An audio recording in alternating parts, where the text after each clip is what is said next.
Oke teman-teman, kembali bersama saya Kak Vino dalam channel Dr. Med Plus. Kita akan melanjutkan pembahasan kita tentang sifat koligatif ya teman-teman. Ini adalah bagian yang terakhir dari sifat koligatif. Kita akan bicara tentang tekanan osmosis ya. Jadi pengertiannya adalah osmosis itu adalah peristiwa difusi atau perpindahan pelarut dari suatu pelarut murni ke larutan yang lebih pekat ya. Jadi dari pelarut murni ke larutan yang lebih pekat itu eh, memungkinkan terjadinya perpindahan larutan dan itu melalui membran semi permeabel. Nah, tekanan osmosis itu sebenarnya adalah tekanan yang diberikan agar osmosis itu tidak terjadi. Ya, jadi supaya tidak terjadi tekanan osmosis itu gitu. Maka itu disebut sebagai tekanan osmosis ya seperti itu. Nah, tekanan osmosis ini secara umum nanti kita bisa merumuskan dalam konteks sifat koligatif. Nah, prinsipnya adalah pada saat suatu pelarut murni ditambahkan zat terlarut, maka akan terjadi tekanan osmosis ya. Jadi kita tidak bicara penambahan atau pengurangan, penaikan atau penurunan, bukan. Tetapi ketika pelarut murni ditambahkan suatu zat terlarut, maka akan terjadi tekanan osmosis. Nah, tekanan osmosis ini dirumuskan sederhana sekali. Simbolnya adalah P, itu dirumuskan sebagai molar dikalikan R dikalikan T, ya kan? Kalau dia merupakan larutan elektrolit, maka dikalikan dengan faktor Van Hoff. Ya. Nah, M besar itu adalah molar ya teman-teman, bukan molal, tapi molar. Ya, dirumuskan sebagai massa per mR dikalikan 1000 per mililiter larutan. Sedangkan kalau faktor Van Hoff itu sama ya dengan sebelumnya, 1 ditambah N-1 kali alfa, dan nilai R adalah tetapan gas ya. Tetapan ini nilainya 0,08205 dan T-nya adalah suhu mutlak dalam satuan harus Kelvin ya, teman-teman. Nah, kita langsung bicara dengan beberapa pembahasan soal aja ya. Oke, yang pertama nih teman-teman. Sebanyak 6,4 gram larutan naftalena ya, mR 128 dilarutkan dalam benzena atau benzen hingga volume 200 ml pada suhu 127 derajat Celcius. Larutan ini memiliki tekanan osmotik sebesar berapa? Ya, kita sudah tahu bahwa tekanan osmotik akan dirumuskan sebagai P sama dengan molar dikalikan R dikalikan T. Ya. Nah, molarnya akan kita cari sebagai massa per mR. Ya, jadi massa 6,4, mR-nya 128, dikalikan 1000 per mililiter larutan, 200. Lalu di sini kita kalikan 0,082 dikalikan suhunya. Nah, suhu ini harus kita jadikan ke Kelvin ya teman-teman. Jangan lupa tinggal ditambah 273. Jadi kita dapatkan 400 Kelvin ya seperti itu. Jadi ingat nih teman-teman, ini rumusnya M ya. M ini R, ini T.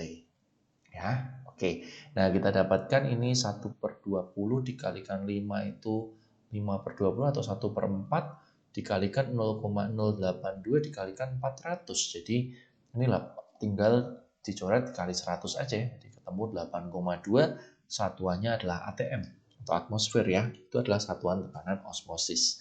Ya, ini soal yang paling dasar nih teman-teman. Kita lihat soal berikutnya. Soal ini, dalam 100 ml larutan terdapat 4,9 gram asam sulfat, ya H2SO4 ini teman-teman, mungkin ada kesalahan ya, ini harusnya H2SO4 ya, H2SO4 dan 2,3 gram etanol C2H5OH. Ya, pada suhu 27 derajat Celcius, larutan ini mempunyai tekanan osmotik sebesar berapa? Nah, di sini hati-hati nih teman-teman. Memang kita akan mencari tekanan osmotik. Ya, cuman di sini ada dua zat nih. Ya, ada asam sulfat dan ada etanol, ya kan?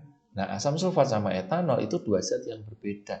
Nah, kalau dua zat yang berbeda, kita akan menggabungkan molarnya. Nah, cuman kita harus tahu nih, asam sulfat itu kan elektrolit, ya kan? Sedangkan etanol ini non elektrolit. Nah, berarti ketika kita gabung juga nggak bisa sembarangan gitu ya. Nah, ini kita harus buat molarnya itu ada dua. Jadi molarnya asam sulfat, cuman yang elektrolit kita harus kalikan dengan I ya. Ditambah molarnya etanol C2H5OH. Baru ntar dikalikan dengan R dikalikan dengan T seperti itu. Nah, asam sulfat itu H2SO4. Ya, H2SO4 di sini dia punya N sama dengan 3 sehingga nilai I-nya juga 3 karena diasumsikan alfanya 100%.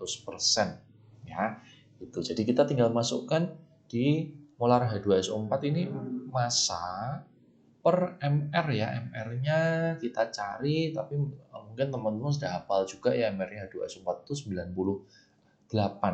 Nah, nanti ini juga sekalian nih teman-teman. Ini mR-nya kita cari 46 ya. Jadi 4,9 dibagi 98 dikalikan I-nya 3 ditambah molarnya etanol itu 2,3. Maaf, ini lupa nih teman-teman. Saya lupa dikalikan 1000 per mililiter ya. Jadi ini dikalikan 1000 per mililiternya 100 baru dikali 3.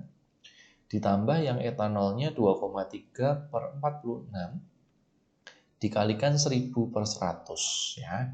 Nah, baru ntar ini dikalikan 0,082 dan dikalikan lagi suhunya adalah 300 Kelvin. Ya, seperti itu. Nah, baru kita hitung nih. Ini 1 per 20 dikalikan 10 berarti 10 per 20 setengah dikalikan 3 per 2 ditambah ini 1 per 20 berarti setengah ya. Oke, lalu dikalikan, ini kalau tidak salah ketemunya 2,46 ya. Berarti ini 2 dikalikan 2,46 kita dapatkan 4,92 atm ya, seperti itu ya. Oke, jadi kalau ada 2 zat kita harus pecah molaritasnya dulu. Oke ya. Nah, berikutnya nih teman-teman, ini variasi yang paling sering keluar ya. Diketahui larutan urea 0,3 molar isotonis dengan HCN 0,2 molar. Tentukan derajat ionisasi asam sianida tersebut.